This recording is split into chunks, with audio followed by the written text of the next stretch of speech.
بسم الله الرحمن الرحيم. الحمد لله رب العالمين، والصلاة والسلام على سيد المرسلين نبينا محمد وعلى آله وصحبه ومن تبعهم أجمعين. اللهم اغفر لشيوخنا ولمشائخهم ولوالدينا ولوالديهم وللمسلمين والمسلمات يا رب العالمين. اللهم أصلح ولاة أمرنا وثبت أقدامنا وتوفنا مسلمين. اللهم انفعنا بما علمتنا وعلمنا ما ينفعنا وارزقنا علما ينفعنا به ونعوذ بك بعلم لا ينفع ونسألك بعلم لا ننسى. جیسا کہ ہم لوگ رمضان کے تعلق سے کچھ باتیں کرتے ہوئے آ رہے ہیں، اس سے پہلے جو بات ہوئی ہے وہ انسان کے زبان کے تعلق سے، کہ یہ انسان کا زبان جو ہے اگر یہ صحیح نہیں رہتا ہے تو انسان کو خسارے میں ڈال دیتا ہے. نبی صلی اللہ علیہ وسلم کی مشہور حدیث ہے کہ ان العبد لیتکلم بالکلمہ ما یلقی لہا بالا. ایک بندہ کیا ہے، ایک ایسا کلمہ کہتا ہے جو اس کے نزدیک بالکل معمولی ہے، چھوٹی سی بات ہے، لیکن کہتے کیا ہے، اسی کلمے کے وجہ سے فَيَهْبِي بِهِ فِي نَارِ جہنم. اس ایک کلمہ، اس ایک چھوٹی سی بات کے وجہ سے جہنم میں چلے جاتا ہے. اب دیکھیے، بنی اسرائیل میں ایک بندہ تھا، وہ بندہ کافی نیک تھا، نمازیں پڑھا کرتا تھا، روزے رکھا کرتا تھا، اور برے لوگوں کو نصیحت بھی کیا کرتا تھا. ساری اچھائی اس کے اندر ہے. نصیحت کرتے کرتے ایک بندے کو وہ عاجز ہا کر کے یہ کہہ دیا، لا یغفر اللہ لک، اللہ تعالیٰ تمہیں کبھی معاف نہیں کرے گا. ہم معمولی بات سمجھتے ہیں یہ، کسی کو یہ کہنا کہ اللہ تعالیٰ تمہیں معاف نہیں کرے گا یا اللہ تعالیٰ اس کو کبھی ہدایت نہیں دے گا، ایسا ہمیشہ کہتے رہتے، لیکن بہت بڑی بات ہے یہ. اللہ تعالیٰ کہتے ہیں من ھذا متعلی علیہ، یہ کون ہے جو میرے اوپر قسم کھاتا ہے، میرے اوپر بات باندھتا ہے کہ ہم اس کو معاف نہیں کریں گے. کہتے ہیں انا اغفرہ، میں نے اس کو معاف کر دیا، جاؤ. وَأَحْبَطْتُ عَمَلَكَ، اور تمہارے عمل کو میں نے برباد کر دیا. کیوں؟ اللہ کے اوپر کوئی ایسی بات کہنا جو اس کے شان کے خلاف ہو، یہ کفر ہے، یہ کفر ہے. تو اپنی زبان کی حفاظت انسان بہت زیادہ کرے. جھوٹ سے نبی صلی اللہ علیہ وسلم پتہ ہے کیا فرمائے، من لم یدع قول الزور والعمل به، جو بندہ جھوٹی باتیں نہیں چھوڑتا، جھوٹ کہنا نہیں چھوڑتا، اور جھوٹ پر عمل کرنا بھی نہیں چھوڑتا، کہتے فَلَيْسَ لِلَّهِ حَاجَةٌ أَن يَضَعَ ثِيَابَهُ أَن يَضَعَ طَعَامَهُ وَشَرَابَهُ، تو اللہ تعالیٰ کو اس کے کھانے پینے چھوڑنے کی کوئی ضرورت حاجت نہیں ہے، اس کا کوئی ثواب نہیں ہے. آج انسان روزہ رکھتا ہے پھر بھی اس کو سچ بولنے کی توفیق نہیں ملتی. اور پتہ ہے یہ جھوٹ بولنا کتنا بڑا گناہ ہے. اللہ تعالیٰ اس کو شرک کے ساتھ جوڑے. بولے فَاجْتَنِبُوا الرِّجْسَ مِنَ الْأَوْثَانِ وَاجْتَنِبُوا قَوْلَ الزُّورِ. بتوں کی عبادت سے بچو، اور کیا ہے، جھوٹی بات سے، جھوٹی گواہی سے بچو. نبی صلی اللہ علیہ وسلم ایک بار کیا ہے، ٹیک لگا کر کے ایک صحابی کو کہتے ہیں، ابو بکر رضی اللہ عنہ کہتے ہیں، الا انبئک بأکبر الکبائر ثلاثہ، کیا میں تمہیں 3 بڑے بڑے گناہوں کے بارے میں نہیں فرماؤں کہ کیا وہ بڑے بڑے گناہ ہیں. نبی صلی اللہ علیہ وسلم گناتے ہیں، اللہ تعالیٰ کے ساتھ شرک کرنا، والدین کے ساتھ نافرمانی کرنا. آخر میں کہتے ہیں کیا ہے، الا وقول الزور، الا وقول الزور، الا وقول الزور. نبی صلی اللہ علیہ وسلم زور سے بار بار یہ بات کو دہراتے ہیں، الا وقول الزور، خبردار جھوٹ بات سے بچ کر کے رہنا، جھوٹی گواہی سے بچ کر کے رہنا، یہ بہت بڑا گناہ ہے. صحابی کہتے ہیں فما زال یکررها، نبی صلی اللہ علیہ وسلم اتنی بار کہہ رہے تھے، اتنے بار دہرا رہے تھے اس کو، ہم کو لگا کہ نبی صلی اللہ علیہ وسلم چپ ہی نہیں ہوں گے. اتنی بڑی چیز ہے، معمولی سمجھتے ہیں. اور پتہ ہے یہ جھوٹ بات کیا ہے، انسان کے برکتوں کو ختم کر دیتی ہے. انسان کے برکت کو ختم کر دیتی ہے. نبی صلی اللہ علیہ وسلم کہتے یہ جو انسان جھوٹ بول کر کے سامان بیچ دیا، کہتے ممحقۃ للبرکہ، یہ جو کام کیا ہے یہ برکت کو ختم کرنے والا کام ہے. آج دیکھیے آپ کے یہاں انڈیا میں اکثر طالب علم اسٹوڈنٹ لوگ کامیاب کیوں نہیں ہوتے؟ شروعاتی جھوٹ سے ہے. کسی کی بھی آپ بنیاد دیکھیں گے تو کیا ہے، جھوٹ پر مبنی ہے. چاہے اسکول میں ایڈمیشن سے بات ہو تو یہ دکھائیں گے کہ ہم غریب ہیں بھائی، تاکہ فیس زیادہ نہیں بھرنا پڑے. اس کے بعد کیا ہے، بچہ ایک مرحلہ کے بعد کیا کہتے ہیں، سرکار کی طرف سے پیسہ آتا ہے، اسکالرشپ ہے نا، اتنے کے نیچے اگر ہوگا تبھی پیسہ ملے گا. ہاں بھائی ہم غریب ہیں، اس سے میرا آمدنی کم ہے. برکت کیوں نہیں ہوتی ہے؟ اسی وجہ سے. کامیاب کیوں نہیں ہوتے؟ اس وجہ سے. اور ابھی بات یاد آئی، مغرب کے وقت میں آج ایک بندہ کیا ہے، کام کرتا ہے، اور وہ بندہ کیا ہے، فارم بھرتا ہے. ابھی نیا کچھ نکلا ہے نا، یووا، کیا کس کے لیے، کس کے لیے بھائی؟ جو لوگ کام دھام نہیں کرتے ان کے لیے نا. وہ بندہ کام کرتا ہے، گھر چلاتا ہے، اور کہتا ہے کہ ہم اس میں فارم بھریں گے. جھوٹ نہیں ہے یہ؟ برکت کیوں نہیں ہوتی ہے؟ جب جھوٹوں کا سہارا لے کر کے جھوٹوں میں ہی اپنا عمارت بنائیں گے تو کیسی برکت ہوگی؟ یہ جھوٹ اگر انسان روزے کے حالت میں بھی بولے تو کہتے ہیں نبی صلی اللہ علیہ وسلم اللہ تعالیٰ کو اس کے روزے کی بھی کوئی ضرورت نہیں ہے. یہ جھوٹ اتنا گھنونا چیز ہے. اس لیے نبی صلی اللہ علیہ وسلم کہتے پتہ ہے، کہتے ہیں وَإِنَّ الْكَذِبَ يَهْدِي إِلَى الْفُجُورِ. یہ جو جھوٹ کا بات ہے نا، پتہ ہے یہ انسان کو گناہوں کے طرف لے جاتا ہے.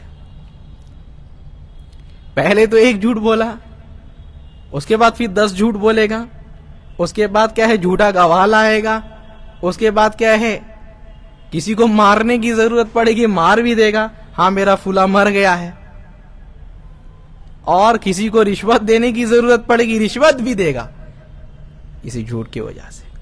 کہتے ہیں وَإِنَّ الْكَذِبَ يَهْدِي إِلَى الْفُجُورِ، یہ جو جھوٹ ہے انسانوں کو گناہ کے طرف لے جاتا ہے. اور وَإِنَّ الْفُجُورَ يَهْدِي إِلَى النَّارِ، آج جتنے گناہ ہیں سب کے سب کہاں لے کر کے جاتے ہیں؟ جہنم کے طرف. تو زبان کی حفاظت میں یہ بھی ہے کہ انسان اپنے زبان کو جھوٹ سے بچائے، جھوٹ سے بچائے. جتنی بھی آیت ہے قرآن میں آپ دیکھیے نیک لوگوں کے بارے میں بیان کی گئی ہے، وہاں ایک لفظ آتا ہے صدیق، سنے ہیں؟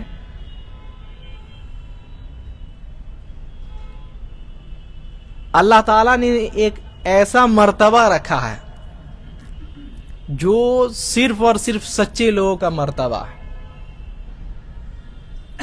اس میں کوئی اور داخل نہیں ہو سکتے. جنت میں ایک یہ خاص درجہ ان لوگوں کے لیے ہے جو سچ بولتے ہیں، سچے لوگ ہیں، جن میں سب سے پہلے کون؟ ابو بکر رضی اللہ عنہ، پھر ان کے نقش قدم میں جو چلنے والے ہیں وہ لوگ، یہ لوگ صدیق لوگ ہیں، سچے لوگ، جو لوگ ہمیشہ سچ بولتے، یہ حق کے ساتھ رہتے ہیں، اپنے آپ کو کبھی جھوٹ کے ساتھ ملنے نہیں دیتے. اور انسان اپنے آپ کو غیبت چغلی سے بھی بچا کر کے رکھے. یہ غیبت چغلی کرنا پتہ ہے کیا ہے؟ دوسرے کو اپنے نیکیاں گفٹ کر دینا. کیا کر دینا ہے؟ اپنے نیکیوں کو دوسرے کو گفٹ کر دینا. عائشہ رضی اللہ عنہ، ان کے پاس کچھ لوگ آ کر کہتے ہیں کہ اے ماں، ابو بکر اور عمر کو جو ہے کچھ لوگ گالیاں دیتے ہیں، کچھ لوگ ان کی برائیاں بیان کرتے ہیں، کچھ لوگ جو ہے ان کو برا بھلا کہا کرتے ہیں. تو عائشہ رضی اللہ عنہ کہتے ہیں انقطع الاجل، اللہ تعالیٰ نے جو ہے موت کے وجہ سے ان کو انقطع عنہم العمل، ان کو جو ہے اللہ تعالیٰ نے عمل سے کاٹ دیا، موت کے ذریعے سے ان کو کن سے کاٹا؟ عمل کرنے سے کاٹا. لیکن کہتے فَأَرَادَ اللَّهُ أَلَّا يَنْقَطِعَ أَجْرُهُمْ، لیکن اللہ تعالیٰ یہ چاہتا ہے بھلے ہی عمل کا سلسلہ کٹ جائے لیکن ان کا اجر کا سلسلہ ہمیشہ باقی رکھے. اس وجہ سے اللہ تعالیٰ ایسے لوگوں کو پیدا کیے ہیں جو ان کو گالیاں دیتے رہتے ہیں، ان کا برائی بیان کرتے رہتے ہیں، اور کیا ہے ان کو طرح طرح کی چیزیں کہا کرتے ہیں. یہ اصل میں اپنی نیکیاں کیا کر رہے ہیں؟ ان کو گفٹ میں دے رہے ہیں. اسی وجہ سے ساری چیزوں سے، اس وجہ سے کسی امام نے، شاید امام ابن القیم رحمہ اللہ، کہتے ہیں ذکر الناس داء،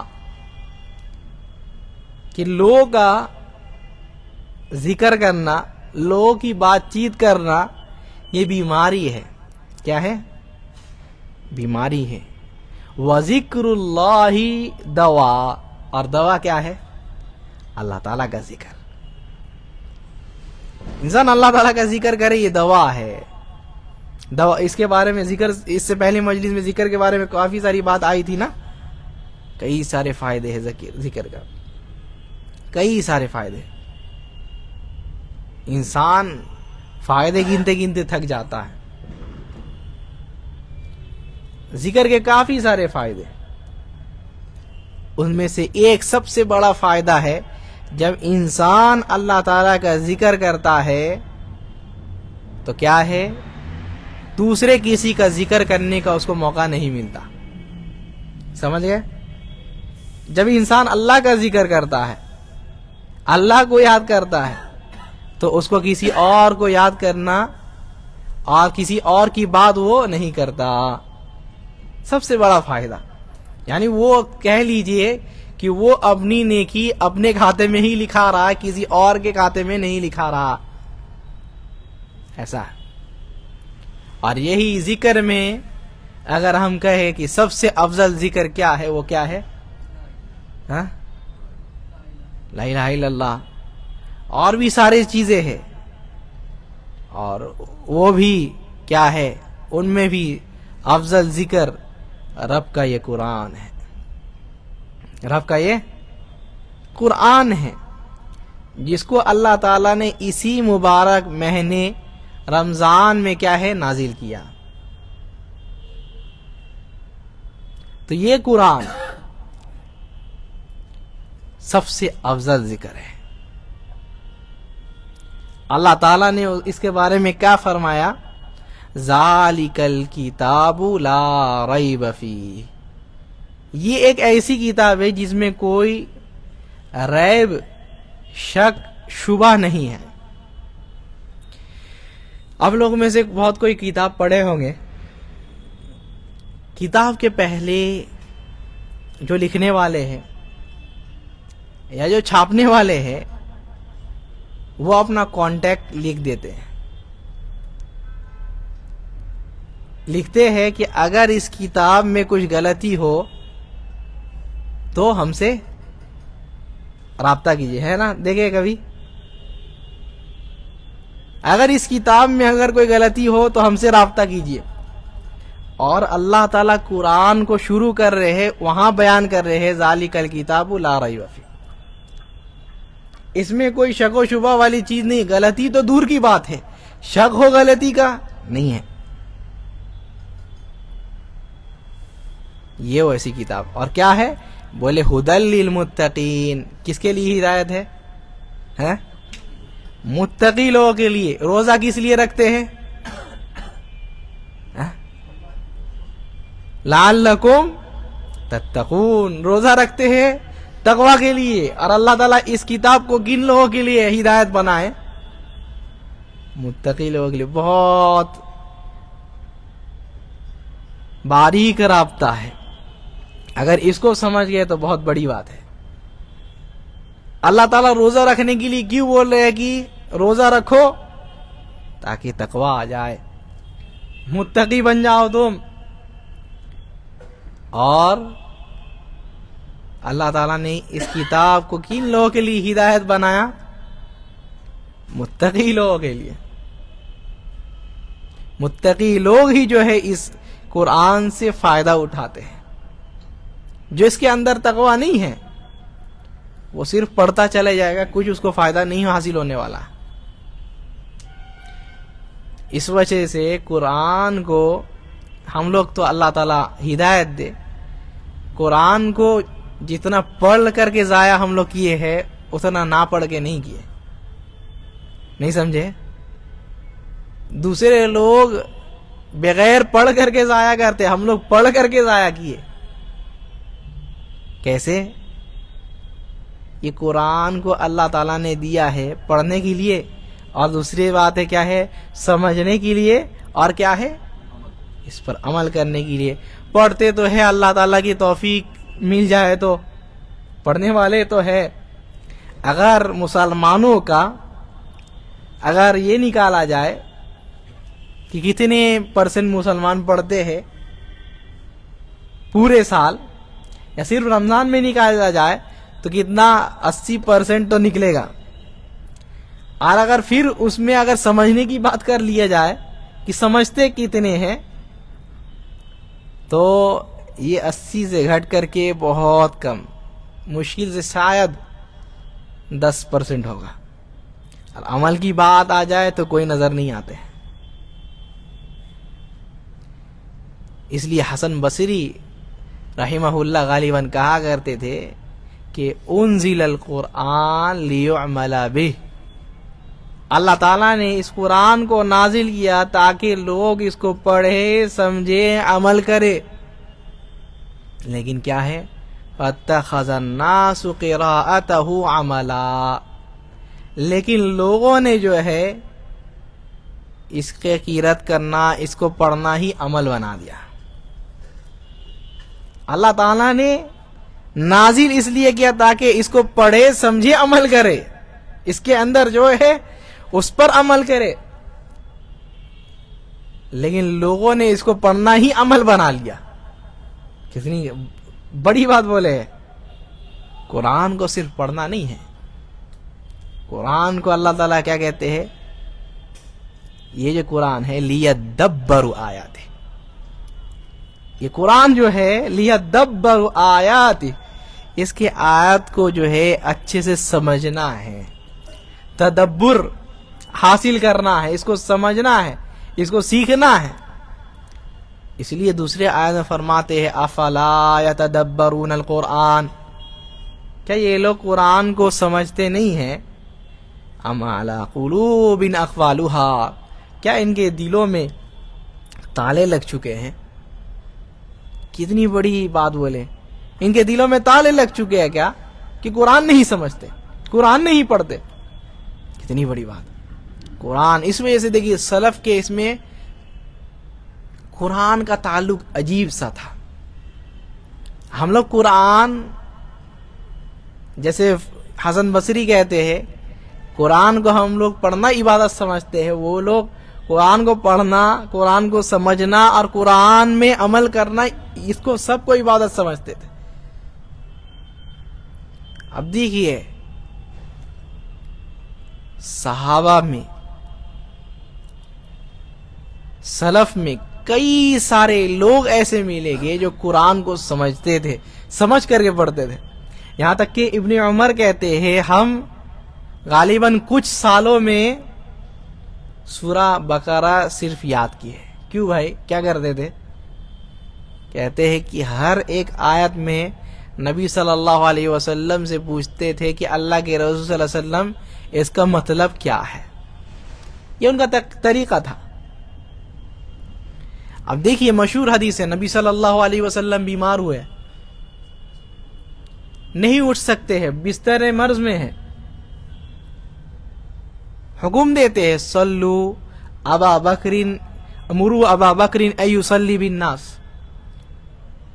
ابو بکر کو جا کر کے حکم دو کہ لوگوں کو نماز پڑھائے. جواب کیا آتا ہے؟ کہتے ہیں ان ابا بکر رجل رفیق، ابو بکر رضی اللہ عنہ جو ہے نرم دل ہے، بہت نرم دل ہے. فلا يسمع الناس الا بكاء، تو لوگ جب وہ قرآن پڑھیں گے تو لوگ صرف اور صرف ان کے رونے کی آواز کو چھوڑ کر کے اور کچھ نہیں سنیں گے. کیوں؟ قرآن سمجھتے تھے. کافی ساری آیت ہے قرآن پڑھتے ہیں. عمر رضی اللہ عنہ والطور وکتاب مستور فی رق منشور والبیت المعمور والسقف المرفوع والبحر المسجور، یہاں تک کہ اس آیت میں پہنچتے ہیں ان عذاب ربک لواقع. اللہ تعالیٰ قسم کھا رہے، کتنی ساری چیزوں کے قسم کھائے، اور آخر میں کیا بولے؟ ان عذاب ربک لواقع، تمہارے رب کا عذاب واقعی حقیقت میں آنے والا ہے. کہتے ہیں کہ یہی آیت پڑھنا تھا کہ عمر رضی اللہ عنہ رونے لگ گئے، رونے لگ گئے بالکل. یہ خوف تھا، یہ قرآن کو سمجھنا تھا ان کا. اب دیکھیے نبی صلی اللہ علیہ وسلم کے اوپر ایک آیت نازل ہوئی قرآن کی، ان تعذبهم فانهم عبادک وان تغفر لهم فانک انت العزیز الحکیم. اے اللہ تعالیٰ قیامت کے دن عیسیٰ علیہ السلام کہیں گے اللہ تعالیٰ سے، اللہ تعالیٰ کیا ہے، اگر تو ان کو عذاب دیتا ہے تو یہ لوگ تیرے بندے ہیں، اور اگر مغفرت فرماتا ہے تو یہ اللہ تعالیٰ تو عزت والا، حکمت والا ہے. یہی نبی صلی اللہ علیہ وسلم کہتے ہیں، پوری رات دہرا رہے، رو رہے، دہرا رہے. یہ قرآن سمجھنا تھا. قرآن سمجھنے والا اس کو لذت ملتی ہے، وہ لذت کوئی اور حاصل نہیں کر سکتا، کوئی حاصل نہیں کر سکتا. کتنی آیتیں ایسی ہے انسان خود پڑھتا ہے، جو لذت ملتی ہے ترجمہ کرتے ہیں ویسی لذت نہیں ملتی. قرآن کو سمجھنا بہت بڑی چیز ہے. جب انسان قرآن کو سمجھتا ہے تو کیا ہے، شیطان بھی جو ہے اس سے دور بھاگتا ہے. مشہور قصہ سنے ہوں گے شاید، شاہ ولی اللہ محدث دہلوی یا انہی میں سے کوئی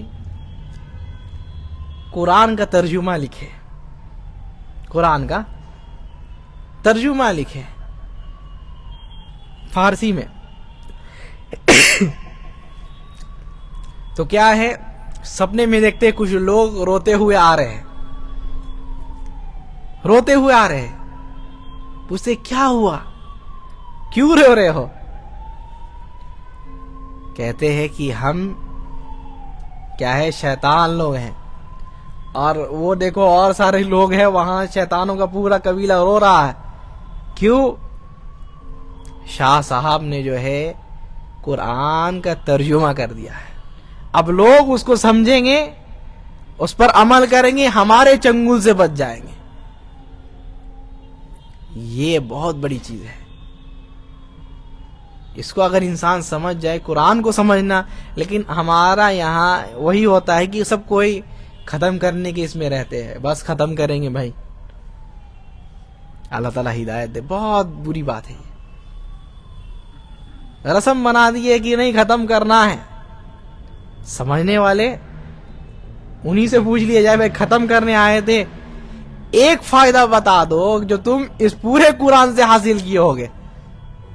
نہیں بتا سکتے، ایسا حال ہے. ابھی بیچ میں ایک ویڈیو آیا تھا، بتا رہے تھے اس میں کیا ہے، ایک جیلر ایک مسلمان کو جیل میں بند کر دیا. اس سے پوچھتا ہے کہ یہ پڑھو، عربی پڑھاتا ہے، اس کو پڑھ لیتا ہے. وہ کہتا ہے کہ اب اس کا سمجھاؤ، کیا بتا رہے ہیں، بولو کیا مطلب ہے اس کا. تو کہتے ہیں نہیں معلوم ہے ہم کو. تو بول رہا ہے تعجب کی بات ہے، ایک زبان تم پڑھ سکتے ہو لیکن اس کے بارے میں بتا نہیں سکتے، سمجھا نہیں سکتے کیا لکھا ہے. تو بندہ وہ کیا کہتا ہے کہ میں کیا، اکثر مسلمانوں کی یہی حالت ہے کہ وہ لوگ پڑھتے ہیں لیکن سمجھتے کچھ نہیں ہے، کچھ نہیں سمجھتے. ایسی حالت ہے. تو قرآن کو سمجھنا بہت ضروری چیز ہے. اللہ تعالیٰ نے اس قرآن کو اسی لیے نازل کیا تاکہ سمجھا جائے. جب انسان اس کو سمجھے گا، ایک عالم بہت پیاری مثال دیے تھے کہ ایک لڑکا کیا ہے، گیا ہے کسی ایسے ملک میں جہاں اس کا کوئی جاننے والا نہیں ہو، ٹھیک ہے، اور وہاں جا کر کے کوئی اس سے بات چیت، کوئی اس سے کانٹیکٹ نہیں ہے. لیکن کچھ سالوں بعد، 4-5 سال بعد، وہ ایک چٹھی لکھتا ہے اپنے گھر والوں کو، اپنے رشتہ داروں کو، اور جو اس کے محبوب لوگ ہیں، قریبی لوگ ہیں، اس کو چٹھی لکھتا ہے. لیکن چٹھی کس زبان میں ہے؟ دوسرے زبان میں، جہاں تھا وہیں کی زبان میں لکھ کر کے بھیجا ہے. تو اب اس کے جو رشتہ دار ہوں گے، قریب والے ہوں گے، قریب کے لوگ ہوں گے، کتنا ان لوگوں کو دلچسپی آئے گا کہ ہم جو ہے اس چٹھی کو پڑھ کر کے سمجھے. تو کہتے ہیں یہ قرآن بھی جو ہے اللہ تعالیٰ کی طرف سے آپ کو چٹھی ہے. آپ کو کیا اس چیز کا یہ نہیں ہے، اس چیز کا شوق نہیں ہے کہ آپ اس کو سمجھیے کہ رب نے آپ کے پاس کیا میسج بھیجا ہے. یہ قرآن ہے. عمر رضی اللہ عنہ کہا کرتے تھے کہ ان اللہ یرفع بہذا الکتاب اقواما. سنو، میں نے نبی صلی اللہ علیہ وسلم سے سنا ہے کہ اللہ تعالیٰ اس کتاب کی وجہ سے بہت ساری قوموں کو جو ہے بلندی عطا فرماتے ہیں، اور وَيَضَعُ بِهِ آخَرِينَ. سنو، جو اس کو چھوڑ دیتے ہیں اللہ تعالیٰ ان کو جو ہے ذلیل بھی کرتے ہیں. تو یہ کتاب کو اگر انسان اچھے سے نہیں پکڑا تو انسان خسارے میں ہے، برباد ہے انسان۔ اللہ تعالیٰ جب آدم علیہ السلام کو زمین میں بھیج رہے تھے تو کیا فرماتے پتہ ہے کہ یہ جو ہے تم لوگ نیچے جا رہے ہیں، سنو فَإِمَّا يَأْتِيَنَّكُم مِّنِّي هُدًى، میرے پاس سے تمہارے لیے ہدایت جائے گی۔ ہدایت کیا ہے؟ یہی کتاب ہے۔ تو کیا ہے یہ ہدایت کی جو کتاب ہے؟ کہتے فَمَن تَبِعَ هُدَايَ فَلَا خَوْفٌ عَلَيْهِمْ وَلَا هُمْ يَحْزَنُونَ، جو بندہ اس کتاب کو فالو کرے گا، اس پر عمل کرے گا، تو اس کو نہ ہی کوئی خوف ہوگا اور نہ ہی کوئی غم ہوگا۔ اور دوسرے آیت میں کہتے ہیں فَلَا يَضِلُّ وَلَا يَشْقَى، نہ ہی وہ کبھی گمراہ ہوگا اور نہ ہی کبھی وہ ہلاک و برباد ہوگا۔ تو اس وجہ سے اس کتاب کو جو ہے اچھے سے پڑھنا ہے، سمجھنا ہے۔ اس کو اللہ تعالیٰ نے تقوی والوں کے لیے یہ کیا ہے، اور یہی تقوی جو ہے انسان کو کہاں ہے؟ جنت میں لے کر کے جاتا ہے۔ یہ جو رمضان مہینہ ہے، انسان ہمیشہ یاد رکھے یہ توبہ استغفار کا مہینہ ہے۔ کس کا مہینہ ہے؟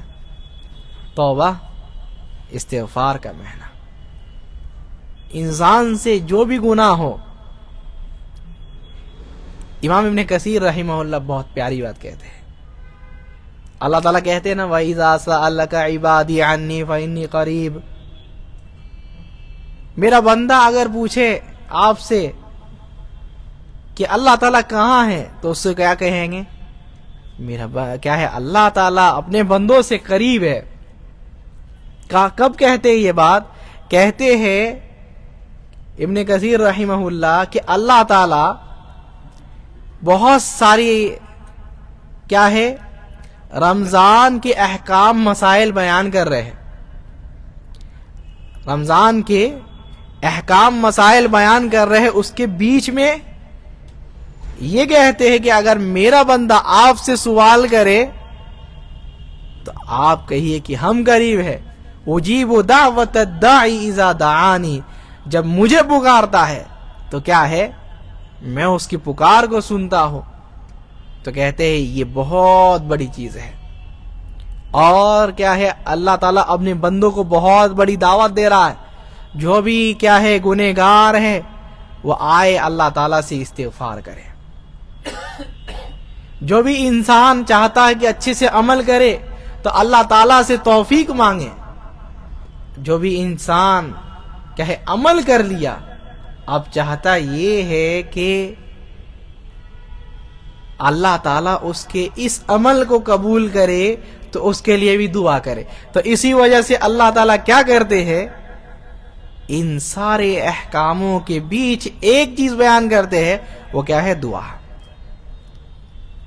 تو انسان یاد رکھے کہ یہ جو مہینہ آ رہا ہے رمضان کا مہینہ، وہ استغفار کا مہینہ، اللہ تعالیٰ سے اپنے گناہوں کی مغفرت فرمائے، اللہ تعالیٰ سے دعا کر کے اللہ تعالیٰ ہمارے گناہوں کی مغفرت فرما، جتنے گناہ ہیں اللہ تعالیٰ معاف کر دے، جتنی غلطیاں ہوئی ہے اللہ تعالیٰ سب کو معاف کر دے، تو معاف کرنے والا ہے۔ ہمیشہ دعا کرے جتنا ہو سکے، یہ دعا جو ہے سب سے بڑی خیر کی چابی ہے۔ اس لیے نبی صلی اللہ علیہ وسلم کہتے ہیں کیا؟ الدعاء هو العبادہ، اصل عبادت دعا ہے۔ دعا کرنا انسان اگر سیکھ گیا تو کیا ہے؟ عبادت کرنا سیکھ گیا۔ اس لیے آپ دیکھیے جتنے بھی پرانے نبی ہیں، جتنے بھی پرانے انبیاء گزرے ہیں، اللہ تعالیٰ ان کی نمازوں کا ذکر کیے ہے کبھی؟ ہاں، ان کے نمازوں کا ذکر کیا کہ وہ لوگ نماز ایسے پڑھا کرتے تھے، ایسا کرتے تھے، بولے کبھی؟ اور کچھ بیان کیے؟ لیکن دعا جو دعا وہ لوگ کیے سب کو نقل کیا اللہ تعالیٰ، کیے کہ نہیں؟ کتنی بڑی بات ہے۔ تو یہ دعا انسان اگر کرنا سیکھ جائے گا تو کامیاب ہے۔ اور کتنی ہی خراب بات ہوگی، ہم لوگ ہی کہتے ہیں کہ کیا ہے صرف اور صرف کس سے دعا کرو بھائی؟ ہے؟ کس سے دعا کرو؟ صرف اور صرف اللہ تعالیٰ سے نہ. کہتے ہیں نا ہمیشہ غیر اللہ سے دعا نہیں کرو، اللہ تعالیٰ سے دعا کرو. کتنی ہی افسوس کی بات ہوگی کہ ہم لوگوں کو ہی دعا مانگنا نہیں آتا. نہیں ہے افسوس کی بات؟ تو یہ انسان اچھے سے یاد رکھے کہ یہ جو دعا ہے بہت اہم چیز ہے. اگر انسان دعا کرنا سیکھ گیا تو اللہ تعالیٰ کی عبادت سیکھ گیا. یہی کچھ باتیں ہم لوگ اس کتاب سے لیے ہیں تاکہ اللہ تعالیٰ جو ہے ہم لوگوں کو اس رمضان میں اچھے سے گزارنے کی توفیق عطا فرمائے. رب ہمیں جو ہے اس رمضان میں ایسا بنا دے جیسا کہ ہم لوگ اس سے پہلے رمضان میں تھے اس سے افضل بنا دے اللہ تعالیٰ. اللہ تعالیٰ اس رمضان کو ہمارے لیے خیر و برکت والا بنا. رب یہ رمضان جو آ رہا ہے ہم لوگوں کی تبدیلی کا مہینہ اس کو بنا دے. رب جو گنہگار تھے اللہ تعالیٰ تیرے طرف پلٹ کر کے آ رہے ہیں ان کو تیرے نیک بندوں میں شمار کر دے. سبحانک اللہم و بحمدک اشہد ان لا الہ الا انت واستغفرک واتوب الیک. اللہم صلی وسلم علی محمد.